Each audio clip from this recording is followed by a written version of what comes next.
প্রিয় দর্শক, আপনাদের সবাইকে স্বাগত জানাই আলোকিত নারীর জীবন, কর্ম ও সাফল্য গাথা নিয়ে বাংলাদেশ টেলিভিশনের অনুষ্ঠান আপনালয়তে। আপনাদের সঙ্গে আছি আমি নুসরাত জাহান। আজ আমরা আমাদের এই পর্বে এমন একজন বিশেষ ব্যক্তিত্বকে পেয়েছি যিনি নিঃসন্দেহে আমাদের সকলকে অনুপ্রাণিত করেন। তিনি একাধারে একজন শিক্ষক, সংগঠক, লেখক, কবি, সাহিত্যিক, আরও অসংখ্য পরিচয় তার রয়েছে। নারীদের জন্য কাজ করে যাচ্ছেন অনবরত এবং পরিবেশ রক্ষায় তার অবদান অনস্বীকার্য। আমাদের সঙ্গে আছেন ডক্টর আলো আরজুমান বানু। আলো আরজুমান বানু সাধারণ জীবনযাপন কিন্তু উচ্চতর চিন্তার দূতী। ডক্টর আলো আরজুমান বানু এই দর্শনটিকে নিজের জীবনের মূল মন্ত্র হিসেবে ধারণ করেন। শিক্ষক, লেখক, সংগঠক, প্রকাশক, তার পরিচয়ের পরিসর বিস্তৃত। নারী অধিকার থেকে পরিবেশ আন্দোলন, সবখানেই তিনি নিরলস সক্রিয়। পৈতৃকভাবে কুমিল্লায় মানুষ হলেও বড় হয়েছেন নারায়ণগঞ্জে। সেখানে তার স্কুল প্রধান ছিলেন কিংবদন্তি সমাজকর্মী কমরেড হেনা দাস। এই মহান ব্যক্তিত্বের কাছ থেকে পাওয়া শিক্ষা ও আদর্শ তার জীবনবোধকে গভীরভাবে প্রভাবিত করেছে। তার বাবা মোহাম্মদ আলী সোনালী ব্যাংকের কর্মকর্তা, মা মাহমুদা মমতাজ রহমানী গৃহিণী হয়েও ছিলেন স্ব-উপার্জিত এক দৃঢ় পারিবারিক কাঠামোর স্রষ্টা।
স্নাতক ও স্নাতকোত্তর ডিগ্রি অর্জন করেন।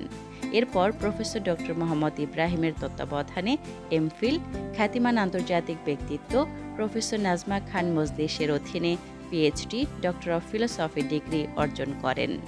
ঢাকা বিশ্ববিদ্যালয়ের আইইআর থেকে থিসিস সহ প্রথম শ্রেণীতে এমএড ডিগ্রি অর্জন করেন। নারী অধিকার ও মানবিক সমাজ গঠনে তার ভূমিকা অত্যন্ত গুরুত্বপূর্ণ।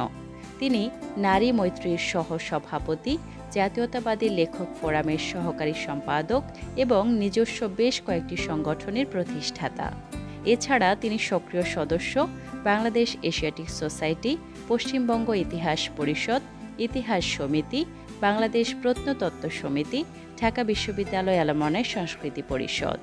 তার নিকটতম ভুবন স্বামী ডক্টর মোহাম্মদ সিদ্দিকুর রহমান খান, ছেলে কে এম শামীম ইয়াসার, কন্যা শাগুফতা শেহরিন খান। পারিবারিক বন্ধন, সামাজিক অঙ্গীকার এবং সৃজনশীল চেতনা, এই তিনেই ডক্টর আলো আরজুমান বানুর জীবন উজ্জ্বল হয়ে রয়েছে। আসসালামু আলাইকুম ম্যাম, স্বাগত আপনাকে। কেমন আছেন? ওয়ালাইকুম আসসালাম, ভালো আছি আলহামদুলিল্লাহ। শিক্ষকতা নিয়ে অনেকটা সময় আপনাকে ব্যয় করতে হয়, যেহেতু দুটো প্রতিষ্ঠানে একাধারে আপনি শিক্ষকতা করছেন, তার পাশেও এতগুলো কাজ করার বা লেখালেখি করার সময়টা কিভাবে আসে? লেখালেখি এই জিনিসটা আসলে আমরা যেমন অক্সিজেন নেই না, অনেকটা এইরকমই। যে কোনো ঘটনা, যে কোনো চলার পথে এটা স্বাভাবিক আসে, একদম অটো। যারা লেখেন তারা এটা বলতে পারবেন। এটার জন্য আমাদের কোনো প্রেশার করতে হয় না। কিছু দেখছি, কিছু শুনছি, কিছু পড়ছি, এখান থেকেই আসলে ভাবনাগুলো চলে আসে, একটার পর একটা চলে আসে এবং দেখা যায় যে সেটা নিয়েই লেখা হয়ে যাচ্ছে।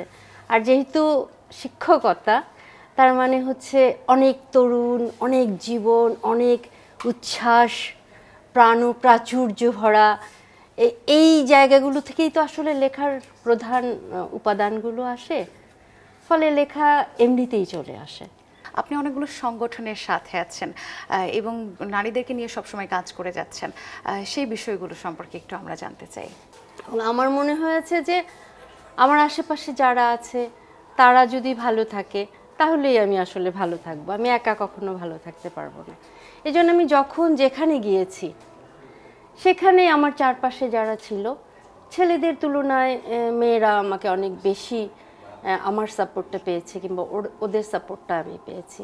আমাদের বাংলাদেশটা সাধারণত পুরুষতান্ত্রিক সমাজ, এবং সেখানে তারা ডমিনেট করে, এবং যেখানে ডমিনেশনটা হয় সেখানে কিন্তু অনেক প্রতিভা, অনেক কথা চাপা পড়ে যায়। তো হয়তো কোথাও দাওয়াতে গিয়েছি, দেখছি আমার জুনিয়র, তার ওয়াইফ হয়তো কিছু একটা বলতে চাচ্ছে, সে হয়তো বলছে এই তুমি থামো, সেখানেই আমি বলছি এই কেন, ও থামবে কেন, ওকে ওর মতো বলতে দাও, ওরও তো কিছু কথা আছে।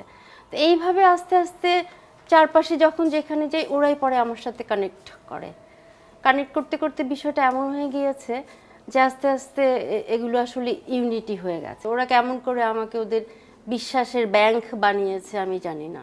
হ্যাঁ, তো এভাবেই আসলে যখন যেখানে বেড়াতে গিয়েছি সেখানেও দেখা যাচ্ছে সহকর্মীরা, ফ্রেন্ড সার্কেল, আমার এই আশেপাশে প্রতিবেশী, আমি একটা বিশ্বাসের ব্যাংক। ম্যাম, একটু ছোটবেলার কথা বলতে চাই। নারায়ণগঞ্জে বেড়ে ওঠা, এবং সে সময় আপনার স্কুলের এক প্রধান শিক্ষিকাকে দেখে আপনি অনেক বেশি অনুপ্রাণিত হয়েছিলেন। তো তার মধ্যে কি এমন বিষয় ছিল যেটা আপনাকে খুব বেশি অনুপ্রাণিত করেছিল? কমরেড হেনা দাস। আমি যখন নারায়ণগঞ্জ গার্লস স্কুলে ভর্তি হই তখন আপা হেঁটে যেতেন, চিকন শাড়ি পরা, পায়ের কোনো শব্দ হতো না, এই মাথা থেকে ওই মাথা। এবং আমাদের গার্লস স্কুলের এক পাশে যেখানে আমাদের ব্যবহারিক ক্লাস ছিল তার উপরে আপা থাকতেন। স্কুলটা এত বড় ছিল, পুকুর ছিল, নিঃশব্দে আপা কাজ করতেন। আপার চিৎকার চেঁচামেচি তো কোনোদিন শুনিই নি। কীভাবে সিম্পল লিভিং কিন্তু থটটা খুব হাই হবে। আমাদের লাইব্রেরি অনেক বড় ছিল, সেই সময়ে আমাদের যে হোম ইকোনমিক্সের রুমটা ছিল সেখানে আপনার রান্নার যত আধুনিক বিষয়গুলো ছিল, আমাদের পণ্ডিত স্যার, মৌলভী স্যার, গার্লস গাইড, হলদে পাখি। এবং আমরা যখন ক্লাস 10-এ বিদায় নেই তখন আমরা কাবুলিওয়ালা অভিনয় করেছিলাম, সঙ্গীতা, আমি, জেসমিন, রূপা, মানে হিন্দু, বৌদ্ধ, খ্রিস্টান, মুসলিম, এই যে একটা ইউনিটি বজায় রাখা, এই পুরো কাজটা আপা এক হাতে সামলাতেন। হ্যাঁ, তখন এতটা আসলে বুঝিনি। হ্যাঁ, পরবর্তী সময়ে আমি যখন আরও পড়লাম, আরও বুঝলাম। ইনফ্যাক্ট ইউনিভার্সিটি লাইফে আমার শহীদ মিনারে বাসা ছিল, সেদিন হঠাৎ করে শুনি যে কমরেড হেনা দাস আসবেন। আমি দৌড়ে গেলাম, আচ্ছা আমার আপা এখানে কেন আসবেন? তো আপাকে গিয়ে বললাম, বলি তুমি এখানে আছো? বললাম জি আপা। তখন আমি আপার সাথে আরও বেশি ইনভলভ হলাম। লেখাপড়ার বিষয়টা, একজন মানুষকে আলোকিত মানুষ করার জন্য যে পড়াশোনার বিষয়টা, আসলে এডুকেশন এমন একটা ইনভেস্টমেন্ট যেটা আপনাকে একটা পাওয়ারফুল জায়গায় নিয়ে যাবেই যাবেই। তো এই জন্য হেনা দাস আপা আমার জন্য অনেক কিছু। আমাদের সমাজে এমন মহৎ নারীরা আছেন বলেই হয়তো আমরা সমাজসেবা করতে উদ্বুদ্ধ হই, সমাজের মানুষের জন্য কিছু করতে চাই। আপনার বিষয়টিও কি আসলে তেমনই ছিল, নাকি পরিবারের কাছ থেকে বেশি উৎসাহিত হওয়ার বিষয়টি এসেছে? পরিবার তো ছিলই। আমি বললাম যে আমার লাইফটা একটু নারী কেন্দ্রিক। আমার মা গৃহিণী ছিলেন, বাট উনি একজন স্বনির্ভর নারী ছিলেন, এবং উনি এই টাইপেরই, চ্যালেঞ্জ নিতে পছন্দ করেন, চারদিকের মানুষকে সাহায্য করতে পছন্দ করেন। আমি দেখেছি যে আমাদের বাসাটা এখন যারা ওই যে গাজীপুর টাইপের বাগান বাড়ি বলে, এরা তো আসলে বিনোদনের জন্য, কিন্তু আমরা যেহেতু 5টা মেয়ে ছিলাম, আমাদের বাসার ভেতরটায় পুকুর ছিল, চারপাশে কলা গাছ, লেবু, তারপরে এদিকে লেটুস, এদিকে আপনার আঙুরের ঝোপা, তারপরে বায়োগ্যাস, হাঁস মুরগি, গরু, কচুর ক্ষেত, এগুলো। এবং এগুলো আম্মু এক হাতে মেনটেন করতেন। কবুতর ছিল প্রচুর। তো সেই পুরো জিনিসটা আম্মা একা হ্যান্ডেল করতেন। কিভাবে তুমি তোমার সমস্যাটা সমাধান করবে, কিভাবে তুমি ম্যানেজ করতে পারো, এটা ফ্যামিলি থেকে এসছে। মানে গৃহিণী হয়ে উপার্জনক্ষম হওয়াটা সম্ভব। রাইট, রাইট, ডিসিশন মেকিং, জি, সব কিছু। নারীদের ভূমিকাটা অনেক বেশি আপনার জীবনে। নারী মৈত্রী নিয়ে একটু কথা শুনতে চাই, কেমন চলছে কাজগুলো? নারী মৈত্রীর বয়স 40, কিন্তু আমি নারী মৈত্রীর সাথে আছি 8 বছর। আমাকে নিয়ে গিয়েছিলেন নাজমা খান মুসলিস, আমার পিএইচডির যিনি গাইড। নাজমা আপাকে নিয়ে গিয়েছিলেন আমাদের এই ডিপার্টমেন্টের আরেকজন। আমি আপাকে বলেছিলাম, আপা আমি কি পারবো এগুলো, কারণ আমার মনে হয়েছে এখানে সবাই খুব বয়স্ক এরা কাজ করে। তো বললো আসো আসো দেখো। তা আমি গেলাম, আমি গিয়ে দেখলাম যে আসলে এই কাজগুলোর সাথে আমার সিমিলারিটি আছে। আমি যেহেতু আমার মাকে দেখেছি স্বনির্ভর একজন মানুষ, আমার বাবা ব্যাংকার, এবং আমার জন্মটা হচ্ছে টাকা সাহেবের মেয়ে, আমার কুড়িগ্রামে জন্ম, এবং তখন ব্যাংকারদের টাকা সাহেবই বলা হতো। আমি একটা ইয়েতেই বড় হয়েছি, বেশ ভালো একটা ফ্যাসিলিটেড একটা জায়গা থেকেই বড় হয়েছি। বাট আমি যখন সেকেন্ড ইয়ারে পড়ি তখন আমার মনে হয়েছে 18 বছর, ইউ নো ভেরি ওয়েল যে আমার পড়াশোনার জিনিসটা একদম কন্টিনিউয়াস ছিল। তো আমার মধ্যে তখনই এটা ঢুকে গিয়েছে যে 18 বছর মানে 18 বছর, আইন আমাকে স্বীকৃতি দিচ্ছে যে আমি এনাফ ম্যাচিওর, তাহলে হোয়াই নট অন্য দিকগুলো হবে। তো আমি যখন ইউনিভার্সিটিতে ভর্তি হলাম, ইউনিভার্সিটিতে আমাদের তখন ইন কোর্স ছিল, তো আমার মনে হলো যে দেখি আমি কিছু করি, কারণ ওই আড্ডাটা আমার খুব একটা জমতো না। আমার যারা ফ্রেন্ড, আমার একদম হাতে গোনা মানুষের সাথে সম্পর্ক, এবং আমি বিশ্বাস করি সম্পর্কটা যেটা হবে 100% হবে। আমার কষ্ট আমার ফ্রেন্ড যদি না বোঝে তাহলে সেই ফ্রেন্ডের আমার দরকার নেই। আমার 10 জন মানুষ থাকবে, কিন্তু সেই 10 জন মানুষ আমাকে বুঝবে, আমার টোন শুনে সে বুঝবে যে আমি কি অবস্থায় আছি। এই জন্য বন্ধু সার্কেলটা আমার খুবই কম, এই জন্য আমার কাজের পরিমাণটা বোধহয় বেশি।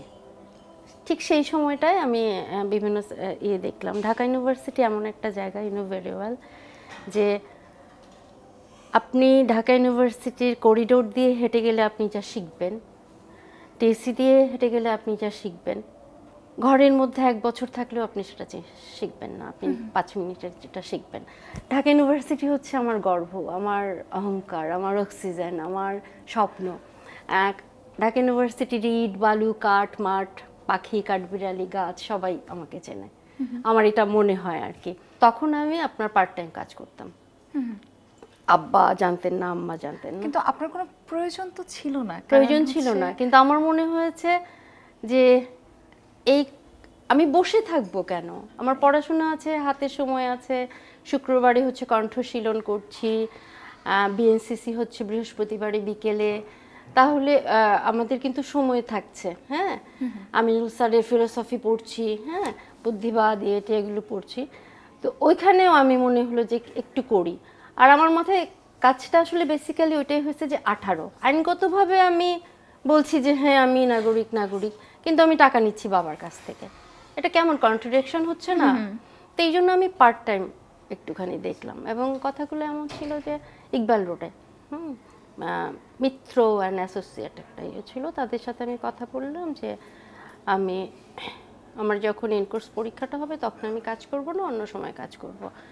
তখন আমি আমাদের শিববাড়ি, তারপরে এই যে এখন পুলিশ স্টেশন, এই যে নিউ মার্কেটের এখানে বিশাল বস্তি ছিল, এগুলোতে কাজ করতাম। কাজ করতে করতে আমি দেখলাম আসলে আমাদের যে সাপোর্ট করে, বাসায় যারা সাপোর্ট করে, তাদের লাইফটা আসলে এত কষ্টকর। তারা সারাদিন কাজ করছে, তারা বাসায় গিয়ে কাজ করছে, তাদের ছেলে মেয়ে দেখছে। আমি সবার কথা বলবো না, বাট ওখানে আমি দেখেছি হাজব্যান্ডরা না এই সুবিধাটা পেয়ে বসছে, তাদেরকে টর্চার করছে এরকম। তো ওটা করলাম, আস্তে আস্তে বড় হচ্ছি, আমার পরিধি বাড়ছে, সাথে সাথে রেডিওতে প্রোগ্রাম করছি। রেডিওতে প্রোগ্রাম আমার মামা ছিলেন, যুব তরঙ্গ, আরও কিছু সাক্ষাৎকার টাইপের প্রোগ্রাম, এগুলো করছি, মানে আমি কাজ করছি, ধুমসে কাজ করছি। এগুলো করতে করতে আমি যখন নারী মৈত্রীতে গেলাম, গিয়ে দেখলাম যে ওরা আসলে এই টাইপেরই কাজ করে। ওদের 29টা সংগঠন, আলো ক্লিনিক, স্বাস্থ্য সেবা, ডেথ রেজিস্ট্রেশন, বার্থ রেজিস্ট্রেশন, মেয়েদের আইনগত সহায়তা দেয়া, ইত্যাদি ইত্যাদি অনেকগুলো। নারী মৈত্রীর সাথে দেখলাম রিলেট হয়ে গেল। ফলে আপনি জানেন যে যে জায়গাটায় আমরা জানি চিনি সেটা কোনো ব্যাপার হয় না, কনভিনিয়েন্ট হয়, সেটাই হলো। ফলে নারী মৈত্রী আমাকে আরও বেশি স্পেস দিচ্ছে, যেহেতু আমি এটা পারছি, বুঝছি, কথা বলছি। সো ওরা খুব অল্প সময়ে আমাকে সভানেত্রী করে ফেললো। ওনারা সভাপতিও করতে চাচ্ছিলেন, কিন্তু আমার মনে হলো যে না, একটা জায়গায় প্রতিষ্ঠান প্রধান হওয়া এটা আসলে এটা ঠিক হবে না। কারণ আমার যে যিনি ছিলেন ওনারা আসলে সবাই খুব সিনিয়র আমার, হ্যাঁ। ইনফ্যাক্ট ডলি আপা আমাদের নারী মৈত্রীর যিনি এত কষ্ট করে এসেছেন, ওনারা সবাই আমার খুবই সিনিয়র। আর ওখানে একটা জায়গায় হলে আমার যে মেইন ফোকাস পড়াশোনা, এটা আমার একটু বাধাপ্রাপ্ত হবে। হ্যাঁ, এই জন্য আমার মনে হয়েছে যে না, ইটস ওকে। আমি বললাম যে আমি কাজগুলো করে দেই। আর ডলি আপা আসলেই খুব অমায়িক মানুষ, উনি জানেন কি করে কাজ করতে হয়। আচ্ছা, আমরা তো আপনাকে আলো আরজুমান বানু হিসেবে চিনি সকল, কিন্তু আপনাকে তো যারা লেখা ভালোবাসেন, যারা পড়তে ভালোবাসেন, তারা তো আপনাকে মিতা আলী নামে চেনে। তো লেখালেখির শুরুটা কখন থেকে হলো এবং কিভাবে হলো? অনেক আগে থেকে। আমি আমার মামার কথা বলেছি, মোজাম্মেল হক পুরু, আল্লাহ ওনাকে ব্যস্ত নসিব করুক, উনি মারা গিয়েছেন। আমার মামা হচ্ছেন রেডিওর একজন গীতিকার।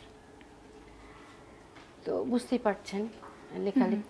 আমার নানা ভাই গুমতা এসাকিয়া ইয়ার হেডমাস্টার ছিলেন। লেখালেখি ছোট থেকেই। বাট মিতা আলী নামটা হয়েছে অনেক পরে, বিয়ের পরে। লেখালেখিটাকে আমাদের সোসাইটিতে, যদি আমরা 2025 সালে বসবাস করছি, এখনো মনে করে যে লিখে কবি তার মানে একটু পাগল টাগল হবে, এরকম একটা বিষয়। হ্যাঁ, তো খুব সহজে কিছু নিতে চায় না। তো আমি ভাবলাম যে না, ঠিক আছে, সার্টিফিকেটে আলো আরজুমান বানু সেটা তো আছেই, তো এখানে আর পাগল হওয়ার কোনো দরকার নেই, নামটা আলাদাই হোক। তো সেখান থেকেই আর কি মিতা আলী নামেই চললো। এবং চলতে চলতে আমার যেটা মনে হয়, এই মুহূর্তে যে জেনারেশন বসবাস করছে তারা খুব রিচ জেনারেশন। কারণ মুহূর্তের মধ্যে ওরা অনেক কিছু জেনে ফেলতে পারছে তথ্যগত দিক থেকে। আমাদের সময় কিন্তু এটা ছিল না। জি। তো এই রিচ জেনারেশনের সাথে আপনার একত্রে চলা, এই চলাটার জন্যে আপনাকেও রিচ হইতে হবে। এবং এইটার জন্যে আপনি শুধু যে লেখা, শুধু যে সমাজ কাজ, শুধু পড়া, এইগুলোই শুধু না, আপনাকে নানাভাবে যদি আপনি নিজেকে রিচ করতে না পারেন, তাহলে কিন্তু আপনি পারবেন না। জুলাই আন্দোলনের কত যে লেখা, এবং এই লেখাগুলাতে দেখা গেছে যে ইয়ং জেনারেশনের সাথে কানেক্ট হলো আমার এই লেখা দিয়ে। আর আমি যেহেতু ক্যাম্পাসে থাকি, ক্যাম্পাসে পড়াশোনা, ক্যাম্পাসে সব কিছু, মনটা কখনো আর কি বুড়ো হয় না। কি বলবো, আছে। ওই সময়টা তো একদম চোখের সামনে থেকে দেখা হয়েছে, যেহেতু শাহবাগ এবং ঢাকা ইউনিভার্সিটি ক্যাম্পাস, এই জায়গাগুলোতে আন্দোলন বেশি হয়েছে, সব থেকে সক্রিয় অবস্থায় ছিল এই অংশগুলোই। তো আপনারা তো একদম সবকিছু চোখের সামনে দেখেছেন, সেই অভিজ্ঞতাটা কেমন ছিল? 71 তো দেখিনি, হ্যাঁ। কিন্তু এই যে এই বাসাটায় যে আমার একটা ছোট গল্প আছে, ল্যাম্পপোস্ট। আমাদের এই পুরো রাস্তাটা পুরো অন্ধকার ছিল 8 থেকে 10 দিন, এবং গাড়ি বলতে জাস্ট একটা জোরে শব্দ হওয়া, বাতাসের মতো একটা শব্দ হওয়া। আর শাহবাগ তো এখানেই। আর আমি বলেছি যে আমার স্টুডেন্টদের সাথে আমার খুব ভালো একটা সম্পর্ক, ফলে দেখা যাচ্ছে যে ওরা আমাদের সাথে কানেক্টেড ছিল। বাইরে থেকে আমার স্টুডেন্টরাও টাকা পাঠিয়েছে এদেরকে যেন সাপোর্ট দিতে পারি। আমার ছেলে MBBS পাশ করলো, তো সেইখান থেকে পুরো দেশের একটা মেডিকেল নেটওয়ার্ক করছিল। আমার মেয়ে হচ্ছে আপনার সেকেন্ড ইয়ারে পড়ে, কিন্তু তারাও একটা কানেক্টিভিটি গড়ে তুলছিল, যে চ্যারিটি, বিকাশের মাধ্যমে চ্যারিটি করা। তো এখানে একটা বেশ ভালো একটা ইয়ে ছিল। আর আমি যেহেতু পড়াই, ইতিহাস পড়াই, বিপ্লবের বিষয়টা আমার কাছে অনেক বিশাল একটা বিষয়। শিল্প বিপ্লব, ফরাসি বিপ্লব, বলশেভিক বিপ্লব এবং জুলাই বিপ্লব। জুলাই বিপ্লবে আপনার ফরাসি বিপ্লবের যেই একদম প্রত্যক্ষ যেই অ্যাকশনটা ছিল সেটা কিন্তু জুলাইতেই হয়েছিল। তো সব কিছু মিলিয়ে এই বিপ্লবটা আমি আমার ফ্যামিলিতে, আমার স্টুডেন্টদের কাছ থেকে, সব দিক থেকে আমি যতটা পেরেছি করেছি। কিন্তু অবস্থানগত কারণে মানে মানসিক যে একটা প্রেশার ছিল, এটা আসলে ভুলবার মতো না। এবং আমরা যে জানি যে যুদ্ধগুলো, যদিও এটা কোঠা আন্দোলন নিয়ে শুরু হয়েছিল, এটা আসলে যারা ইতিহাস পড়েন যে প্রত্যক্ষ কারণ পরোক্ষ কারণ করেন, এটা ছিল একটা প্রত্যক্ষ কারণ। পরোক্ষ কারণে অনেকগুলো ফ্যাক্টর থাকে। এই ফ্যাক্টরগুলোর মধ্যে আমি তরুণদের জীবন দান, তরুণদের ভূমিকা কিছুতেই কম বলবো না, বাট তাদের সাথে তাদের গার্জিয়ান, তাদের অভিভাবক, আপাময় জনসাধারণের যে মানসিক আর্থিক, আপনি দেখেছেন আমাদের মহিলারা চেনে না জানে না পানি খাওয়াচ্ছে, জুস খাওয়াচ্ছে, বিস্কিট খাওয়াচ্ছে। আমাদের যারা বাবারা আছেন, বন্ধুরা আছেন, চাচা মামা যারা গার্জিয়ান আছেন তারা সাথে গিয়েছেন। আমাদের রিকশাওয়ালা ভাইয়েরা, আমাদের যে 1 তারিখে কেন্দ্রীয় শহীদ মিনারে ইয়েটা হয়েছিল, ওটাও আমরা গিয়েছি।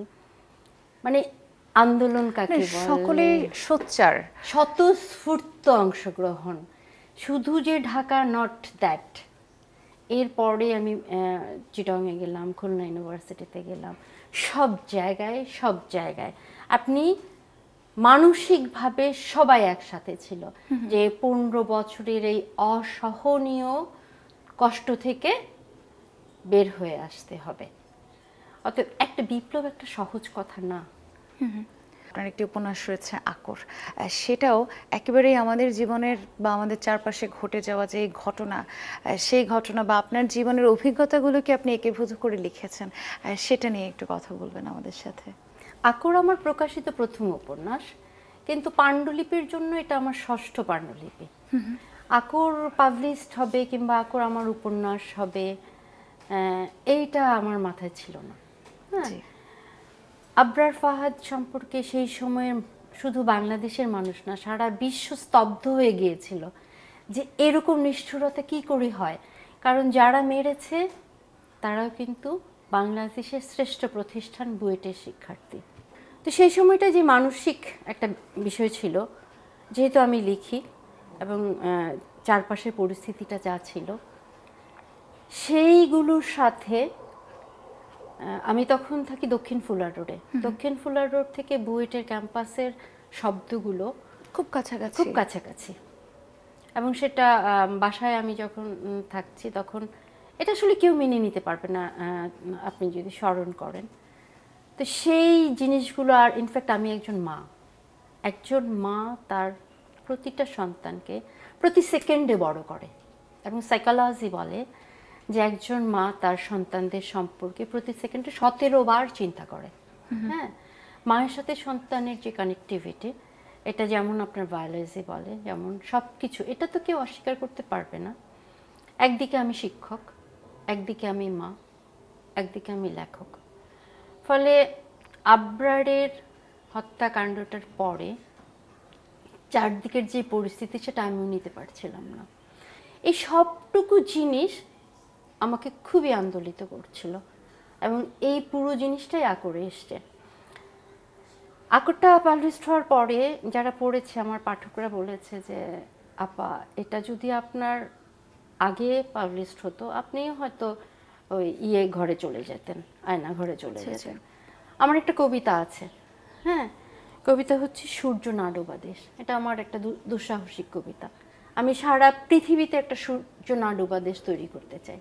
এই কনসেপ্টটা এরকম, মানে যেখানে সূর্য উঠে এবং যেখানে সূর্য ডুবে সব জায়গায় বাংলাদেশি মানুষেরা থাকবে। কিভাবে?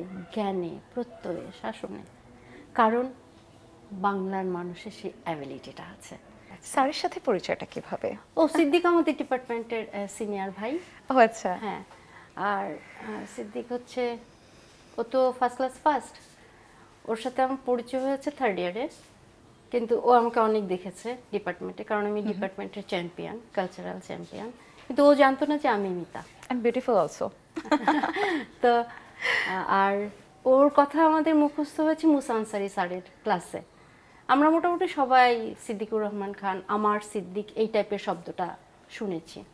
ছোট্ট করে একটু ভবিষ্যৎ পরিকল্পনাগুলো জানতে চাই। পাণ্ডুলিপিতে অনেকগুলোই আছে, এগুলো আস্তে আস্তে পাবলিশড হবে। রেড কার্পেট নামে একটা লেখা, সেটা 5-7 বছর আগে, সেটাতে নারায়ণগঞ্জ, মুন্সিগঞ্জ, সোনারগাঁ পুরোটাই পাওয়া যাবে। সেটা পাবলিশড হয়েছে ধারাবাহিকভাবে।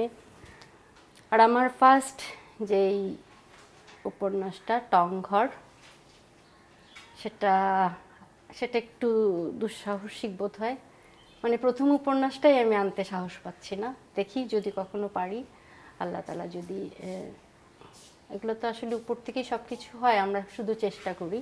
সব কিছু যদি ওকে থাকে, লেখালেখিটা আগাবো। নারী মৈত্রী না, আমি নিজেই একটা করতে চাই, কারণ প্রতিষ্ঠানগুলোর অনেকগুলো ক্যারেক্টার থাকে, হ্যাঁ, এই ক্যারেক্টারগুলো আপনি সবসময় আপনার কাজটা আপনার মতো করেই 100% করতে পারবেন। তো যদি আমাকে চারদিক সাপোর্ট করে, তাহলে আমি নিজের একটা করব, সংগঠন করব। এবং আমার আশেপাশে যারা আছে, আপনি হয়তো আমার নামগুলো জানেন, মুক্ত বিহঙ্গ, অর্জন, এরকম আমার 8টা-10টা সংগঠন আছে, ওরাও আমাকে সাপোর্ট করবে। আপনালয়কে সময় দেওয়ার জন্য, বাংলাদেশ টেলিভিশনকে সময় দেওয়ার জন্য অনেক অনেক ধন্যবাদ। সকলে ভালো থাকুন, চোখ রাখুন বাংলাদেশ টিভির পর্দায় এবং দেখুন আপনালয়।